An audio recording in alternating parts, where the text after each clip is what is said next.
तो hi everyone, today I show you what is Photoshop. आज मैं बात करने वाला हूँ फोटोशॉप को लेके। तो आप लोग देख सकते हो यहाँ पे फोटोशॉप का इंटरफेस ओपन हो चुका है और ये है फोटोशॉप। तो फोटोशॉप पहले क्या होता है? फोटोशॉप होता है जो भी इमेज को एडिट करता है उसे फोटोशॉप कहा जाता है। मतलब फोटोशॉप होता है एक इमेज एडिटिंग सॉफ्टवेयर, ठीक है। तो इस सॉफ्टवेयर इमेज क्या होता है, जेन्युइनली आप लोग देखोगे तो दो तरीके का इमेज ग्राफिक डिज़ाइनर लोग ज़्यादातर यूज़ करते हैं, ठीक है।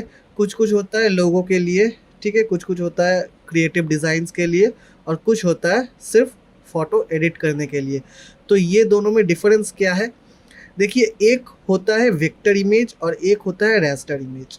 तो Photoshop basically raster image edit करने के लिए तैयार होता है। अब रेस्टर इमेज क्या है, देखिए यहाँ पे मेरा ये रिसेंट टैब है। रिसेंट टैब में मुझे रिसेंट प्रोजेक्ट्स दिखाएंगे, ठीक है। तो मैं अगर यही इमेज में मैं जाता हूँ, ठीक है, ये मेरा एआई से जनरेटेड इमेज था। तो इसको मैं ओपन कर लेता हूँ। ओपन कर लिया। तो देखिए ये रेस्टर इमेज है। ये कैसे हम लोग समझेंगे रेस्टर है? देखिए रेस्टर जो होता है ना, उसमें कोई बाउंड्री नहीं होता है। मतलब वेक्टर ऐसा इमेज होता है जिसमें एक बाउंड्री होता है, मतलब एक शेप के अंदर बना हुआ, ठीक है, या तो कोई लाइन के अंदर बना हुआ। जैसे कि फोटोशॉप में भी हम लोग रेस्टर का काम कर सकते हैं, अगर सॉरी वेक्टर का काम कर सकते हैं। अगर मैं ऐसा एक शेप बना लूँ, ठीक है, और इस शेप में एक कलर फिल कर देता हूँ, ठीक है।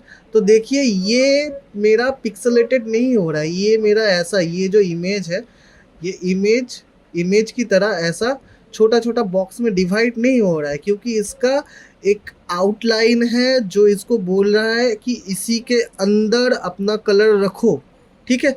तो इसको एक बाउंड्री दे देता है, जिसमें बाउंड्री होता है वो होता है हम लोगों का वेक्टर इमेज, ठीक है। और जिसमें कोई बाउंड्री नहीं होता है कलर का, वो हो जाता है हम लोगों का रेस्टर इमेज। तो देखिए ये जो एक सिंगल पिक्सल है, अब रेस्टर इमेज होता क्या है? वेक्टर तो बता दिया, उसका बाउंड्री होता है, ठीक है, कि शेप से कि लाइन से बना हुआ होता है। अब रेस्टर क्या होता है? रेस्टर होता है, देखिए जो पिक्सल है, हर एक पिक्सल का अलग अलग कलर होता है, ठीक है। मतलब आप दूर से देखोगे तो आपको पिक्सल नहीं दिखेंगे, और जब जूम करेंगे हम लोग तब आपको डिफरेंस पिक्सल दिखेंगे जिसका डिफरेंस कलर है। यहाँ पे आजू बाजू आप लोग देखिए कि ये पिक्सल का अलग कलर है, ये पिक्सल का अलग कलर है, ठीक है। तो ये अलग अलग कलर से एक पूरा इमेज बन जाता है, ठीक है। लाखों करोड़ों पिक्सल से मेरा एक इमेज जनरेट होता है जिसको बोलते हैं रेस्टर इमेज। अब ये रेस्टर इमेज को एडिट करता है फोटोशॉप, ठीक है। ये तो मैं बता दिया, रिसेंट फाइल ओपन आप लोग देख पा रहे हो, और ये मेरा एडिटिंग जो है, यहाँ पे सारा एडिटिंग होता है। अब क्या क्या इसमें आता है, देखिए ये पहले तो आता है मेरा टूल पैलेट, ठीक है, इसमें टूल रहता है, ठीक है। ये मेरा कुछ पैनल्स है जहाँ मैं अपना काम क्या कर रहा हूँ, मेरा काम के रिलेटेड सारा पैनल्स यहाँ पे दिया हुआ है। आपको अगर ऐसा नहीं दिख रहा है तो देखिए, मैं विंडोज़ में जा रहा हूँ, वर्कस्पेस में जा रहा हूँ और रिसेट एसेंशियल्स कर दूंगा। तो ये आपको पहली बार ओपन करने के बाद ऐसा दिखेगा, मेरे जैसा नहीं दिखेगा। मेरा कुछ अलग सेटअप में काम करते करते अलग कर लिया, ठीक है। तो मेरा दिक्कत नहीं होता है, कैसा भी सेटअप हो मैं काम करते करते अपना मर्जी से कर लेता हूँ, ठीक है। तो देखिए ये वाला सेक्शन जो टूल सेक्शन है, इसको ऐसे ऐसे छोटा बड़ा कर सकते हैं। मेरा ऐसा प्रेफरेंस है, मैं खुद ऐसे में यूज़ करता हूँ, ठीक है। मैं आज टूल्स के बारे में, कि इस पैनल के बारे में, कि मेरा ये ऊपर जो होता है, ठीक है, ये बार के बारे में कुछ ज़्यादा नहीं बताऊंगा। मेरा आज का सेक्शन से आपको कैसे फाइल बनाना है फोटोशॉप के अंदर और फोटोशॉप क्या है, ये दोनों चीज़ समझाना, ठीक है। एक तो फाइल बनाना, एक तो इमेज इंपोर्ट करना, ठीक है, और मेरा फोटोशॉप क्या होता है। तो मैं बता दिया फोटोशॉप क्या है, इसमें क्या काम करना है। बेसिकली मेरा फ़ोटो एडिट करना मेरा फोटोशॉप का काम है। अब दूसरा है कि फ़ाइल कैसे बनाएं। देखिए ये तो मेरा नॉर्मल सेक्शन है एडिटिंग का, इसमें हम लोग फ़ाइल, नया फ़ाइल अभी बना सकते हैं, पर बहुत सारा ऑप्शन है। मैं पहले इसको क्लोज़ कर दूँगा, ठीक है। इसको जब क्लोज़ करूँगा, अगर आपको कोई ये आपको सेव चाहिए तो यस करेंगे, और सेव नहीं चाहिए, जैसा पहले था वैसा ही चाहिए तो नो कर देंगे। ठीक है, ये मेरा आ गया मेन टैब। अब ये टैब में क्या क्या आता है, ये बार जो आता है आप देखा वहाँ पे भी आ रहा है, जिसका नाम मैंने नहीं बोला था, ये होता है मेरा मेन्यू बार। मेन्यू बार में मेरा हर एक चीज़ है, हर एक चीज़, मतलब फोटोशॉप में काम करने वाला हर एक चीज़ मेन्यू बार में होता है। ठीक है, उसके नीचे देखिए PS लोगो, ये PS लोगो में क्लिक करेंगे तो डायरेक्टली हम लोग एडिटिंग की जगह पे आ जाएंगे, पर इधर हम लोगों को कैनवस नहीं दिया हुआ है, आपको कैनवस लाना होगा, मतलब कोई इमेज इंपोर्ट करना होगा, कोई भी चीज़ लेके आना होगा, तब यहाँ काम कर पाएंगे। ठीक है, मैं अभी लेके नहीं आ रहा हूँ, मैं वापस ये वाला जो होम टैब होता है, देखिए सब सॉफ्टवेयर में होम टैब होता है, होम बटन होता है, ये फोटोशॉप का होम बटन है, इसमें मैं क्लिक किया तो मैं फिर से ये वाला सेक्शन में आ गया, जो मेरा पहले का टैब है फोटोशॉप ओपन करने के बाद जैसा दिखता है। ठीक है, तो इसके बाद है ओपन। ओपन से हम लोग क्या कर सकते हैं, कोई भी पुराना फोटोशॉप का काम भी ओपन कर सकते हैं, या तो कोई इमेज भी हम ओपन कर सकते हैं। ठीक है, तो मैं इसको ओपन नहीं करने वाला अभी। ठीक है, फिर आता है मेरा होम टैब। अभी होम टैब तो होम ही है, ये होम पे ही है और कुछ नहीं है। तो देखिए इतना सारा मैंने समझा दिया। अब मैं बोलूँगा कैसे फाइल क्रिएट करना है। फाइल को कैसे क्रिएट करना है, देखिए न्यू फाइल, न्यू फाइल में आते ही मुझे एक नया पैनल खुल जाएगा, न्यू डॉक्यूमेंट वाला। इसमें मैं न्यू डॉक्यूमेंट बना सकता हूँ। ठीक है, जिसके बाद ऐसे क्रिएट करने के बाद मुझे एक कैनवस फोटोशॉप देगा। कैसा देगा, देखिए रिसेंट के अंदर कस्टम है, ये दोनों कस्टम है, दोनों थोड़ा अलग है। देखिए इसमें 72 है रेजोल्यूशन, इसमें रेजोल्यूशन 300 है। वैसे ही बहुत सारा रेजोल्यूशन का है, 4K है। तो रिसेंट में मैंने ये सब रेजोल्यूशन में काम किया हुआ है, तो मेरा रिसेंट शो कर रहा है।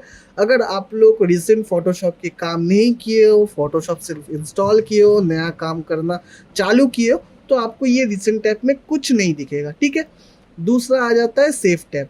अब सेव टैब में मेरे को भी कुछ नहीं दिखा रहा, क्योंकि मैंने कोई अपना जो वर्क स्पेस है मैंने कुछ सेव नहीं किया है उसमें। ठीक है, मतलब क्या है कि कोई रेजोल्यूशन का पेज है जो मैंने सेव नहीं किया हुआ है। ठीक है, तो वो सेव में नहीं दिखा रहा मेरा कुछ। ठीक है, उसके बाद क्या आता है फोटो।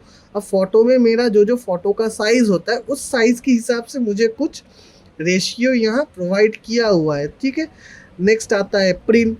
वैसे ही जैसे फोटो में अपना रेशियो के अनुसार कुछ कुछ चीज़ मुझे दिया हुआ था, सेम टू सेम प्रिंट के लिए भी मुझे बहुत सारा ऑप्शन दिया हुआ है। देखिए A4 है, A6, A5, A3, जितना मेरा प्रिंट के लिए यूज़ होता है, कॉमन साइज़ जो होता है वो सारा डाला हुआ है। उसके बाद भी आप नया साइज़ में काम कर सकते हैं, ऐसा नहीं है कि इसी में ही काम करना है। ठीक है, वो भी मैं बताऊंगा, पहले ये सब दिखा दूं कि इसके अंदर क्या क्या है। तो उसके बाद है आर्ट एंड इलास्ट्रेशन, इसमें भी बहुत सारा साइज़ दिया हुआ है, रेजोल्यूशन दिया हुआ है। ठीक है, उसके बाद आता है क्या, वेब।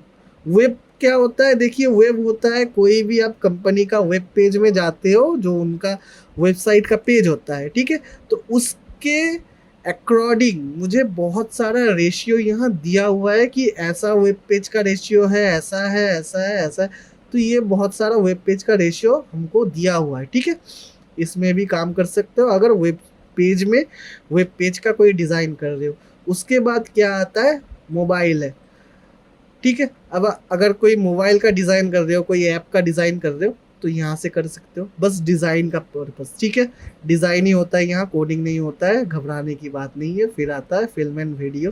देखिए फिल्म एंड वीडियो आपको दिख रहा है, तो यहाँ पे भी आपको दिख रहा है कि प्ले वाला बटन है, पर ये यहाँ पे वीडियो एडिटिंग नहीं होता है। ठीक है, ये बस आपको प्ले वाला बटन इसीलिए दिखा रहा है कि ये वीडियो का, कोई भी वीडियो का जो थंबनेल होता है कि उसके अंदर कुछ सिंगल पेज में आपको एडिट करना है, कि वैसा साइज में कुछ बनाना है फिल्म एंड वीडियो का, तो उस साइज का आपको यहाँ बहुत सारा टेम्पलेट प्रोवाइड किया हुआ है। तो चलिए देखिए, अब ये सारा तो हो गया। अब आपको अपना जैसा, मतलब आप कुछ बनाना चाह रहे हो तो वैसा कुछ एक चाहिए आपको। ठीक है, तो उसके लिए क्या करेंगे, देखिए पहले तो यहाँ है अनटाइटल्ड। ठीक है, ये इस पे आप कोई भी नाम कर सकते हो। मैं इसको 1 कर दे रहा हूँ, ठीक है।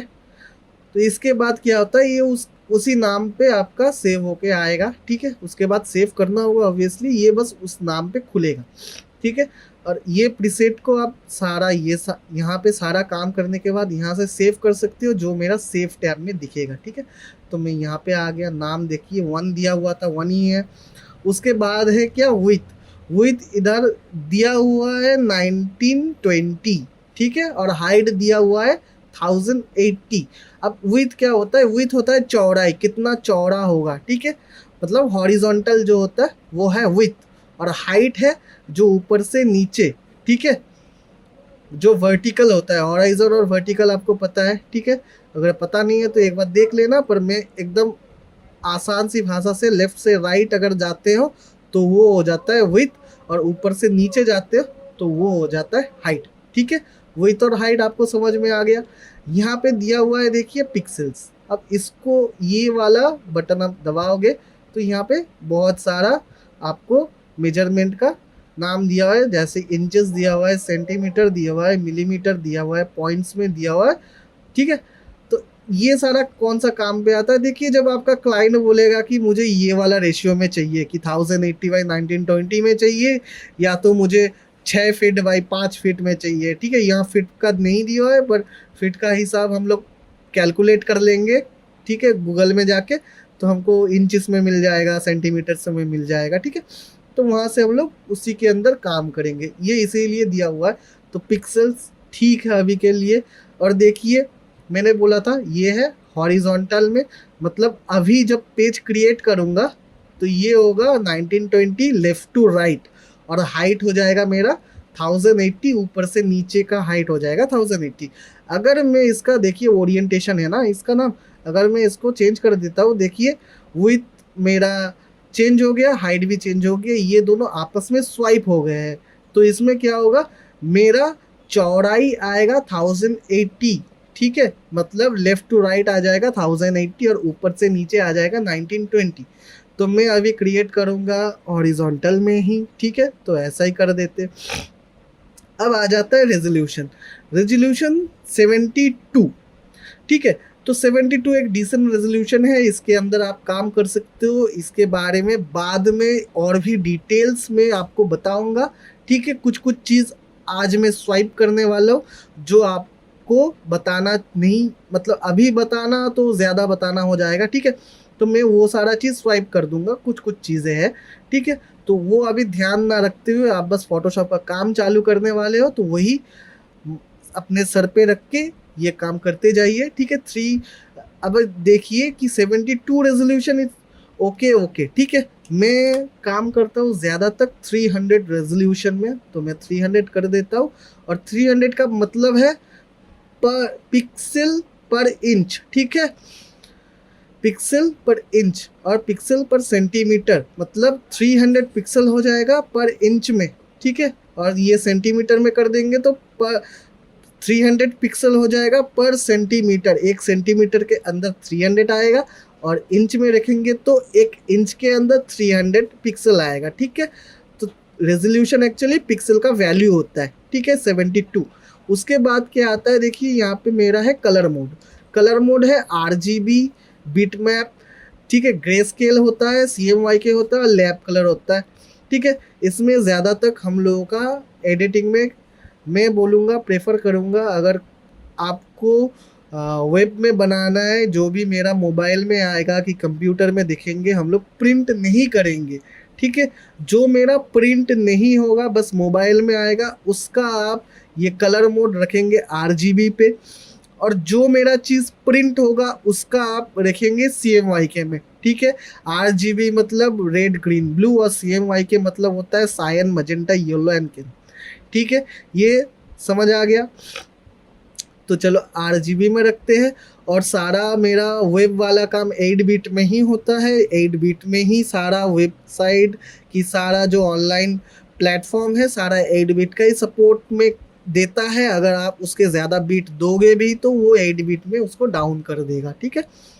तो बिट का बारे में बाद में और भी डिटेल्स बताएंगे। बस यही बता रखते हैं कि अगर आपको फ़ोटो एडिटिंग करना है तो आप 16 बिट में काम कीजिए, ठीक है, ये ज़्यादा बेटर है। 16 बिट में काम करने के बाद जब एक्सपोर्ट करेंगे तो 8 बिट में हो ही जाएगा, ठीक है। अपलोड करेंगे तो 8 बिट में ही आ जाएगा, कोई दिक्कत है नहीं। 16 में भी काम कर सकते हैं और 8 बिट में भी काम कर सकते हैं। मैं प्रेफर करता हूँ कि आप 16 बिट में काम करो। उसके बाद मेरा आ जाता है बैकग्राउंड कलर। ये होता है क्या है, देखिए बहुत सारा बैकग्राउंड कलर आपको दिया हुआ है। कैसा बैकग्राउंड, मतलब जो पहला पेज आएगा उसमें बैकग्राउंड आएगा, उसका कलर क्या दिया हुआ रहेगा, ठीक है। ज़्यादातर डिज़ाइनर लोग वाइट बैकग्राउंड ही यूज़ करते हैं। इसमें बाकी भी ऑप्शन आपको दिया हुआ है कि ट्रांसपेरेंट, ब्लैक एंड, ये बैकग्राउंड कलर, ठीक है, ये ब्लैक। तो कस्टम भी आप लोग कर सकते हैं कोई भी कलर ऐसे लेके, ठीक है। मैं इसको कैंसिल कर दूंगा। अगर मैं कस्टम वाला लूँगा तो देखिए यहाँ पे जो वाइट था वो चेंज हो गया रेड में, ठीक है। मैंने रेड किया था, तो चलिए वाइट में ही रख देते हैं, ठीक है। और उसके बाद आता है कलर प्रोफाइल, ठीक है। डोंट मैनेज यहाँ बोला है, तो मैं SRGB में काम करता हूँ, वर्किंग विथ, ठीक है। ये जो आप दिख रहे SRGB, ठीक है, यही मैं प्रेफर करूँगा। बाद में इसका डिटेल और भी मैं बोलूँगा आपको नेक्स्ट वीडियो में, जो आने वाला वीडियो होगा जहाँ ये सब का डिटेल में बताऊँगा, ठीक है। उसके बाद आता है ये एक्सपेक्ट रेशियो, ये भी नॉर्मल रख देंगे अभी के लिए। और क्रिएट कर लेंगे हम लोगों का पेज। देखिए पेज मेरा क्रिएट हो गया, ये पेज आ गया मेरा कैनवस, ये हो गया मेरा टूल पैलेट। ये सारा आप लोग समझ लीजिए कि एडजस्टमेंट, प्रॉपर्टीज, लेवल, लेयर्स, बहुत सारा पैनल्स यहाँ पे दिया हुआ है जिसके अंदर हम लोग इसमें काम करने वाले हैं। ये सारा वैल्यू शो करेगा इस साइड में। ये मेन्यू बार है, ये होता है टूल बार। और ये मेन्यू बार के नीचे जो बार होता है, ठीक है, ये उस टूल का अकॉर्डिंग काम करता है, ठीक है। देखिए कि मैंने ये लिया है मूव टूल, ठीक है, तो उसके अकॉर्डिंग सारा मेरा चीज़ आ गया है। उसके बाद मैं जाऊँगा ये सिलेक्शन टूल में, तो सिलेक्शन के अकॉर्डिंग सारा मेरा चीज़ आ जाएगा, ठीक है। ये तीनों चीज़ आप लोग समझ लीजिए। और इसमें कैसे काम करना है, देखिए अगर मैं यहाँ पे मेरा स्पेस बार जो है उसको मैं प्रेस करूँगा, ठीक है, और नॉर्मल माउस क्लिक से क्लिक को पकड़ते हुए मैं जहाँ भी ले जाऊँगा ये मेरा वैसे जाएगा, ठीक है। इसको ऐसे मैं साइड में कर सकता हूँ, नॉर्मल माउस क्लिक कर रहा हूँ स्पेस बार को पकड़ते हुए, ठीक है। इसको अगर जूम करना है तो मैं यूज़ करता हूँ जेड के बाद क्या करना है, माउस को क्लिक करना है। अगर आपको क्लिक करने में दिक्कत आ रहा है तो Z+Alt दबा दीजिए और उसमें आप माउस को बस स्क्रॉल करते ही ये जूम इन और जूम आउट, स्क्रॉल अप करेंगे तो जूम इन होगा और स्क्रॉल डाउन करेंगे तो ये जूम आउट हो जाएगा, ठीक है। और बस Z पकड़ेंगे तो आपको क्लिक करते करते जूम करना होगा और ऑल्टर पकड़ेंगे तो क्लिक करते करते माइनस करना होगा। ये हो गया जूम इन जूम आउट का फंडा, ठीक है। चलिए इतना ही आप लोग प्रैक्टिस कीजिए, यही आपके लिए बेटर होगा कि पहले इतना सा प्रैक्टिस कर लीजिए। ये फाइल को कैसे लाते हैं, फाइल को कैसे ले आते हैं। अगर आपको इसी फाइल में, ठीक है, इसी फाइल में अगर आपको कोई इमेज चाहिए तो कैसे लाना है, ठीक है, कैसे लाना है। मैं तो ज़्यादा यूज़ करता हूँ कि फाइल में जाता हूँ, कोई भी इमेज मेरे को चाहिए, यहाँ डाउनलोड्स में अगर मुझे कोई ये वाला मिल गया तो इसको मैं ऐसे ड्रैग एंड ड्रॉप कर देता हूँ, ड्रैग करके ड्रॉप कर देता हूँ। यहाँ पे ये वाला पैनल मेरा खुल जाता है तो मैं ओके करता हूँ। आपका ये पैनल नहीं भी खुल सकता है, घबराइए मत, डायरेक्ट खुल जाएगा ऐसे, ठीक है। और यहाँ पे आप इसको क्लिक कर देंगे तो ये सेट हो जाएगा। ऐसे करके इमेज को लाइए, ठीक है, और फाइल को क्रिएट कीजिए। तो यही आप लोगों के लिए पहला लेसन है। Thank you. और अगर आपको ये वीडियो अच्छा लगा तो प्लीज़ सब्सक्राइब कर दीजिएगा। नेक्स्ट वीडियो जल्द से जल्द हम लोग लाने की कोशिश करेंगे।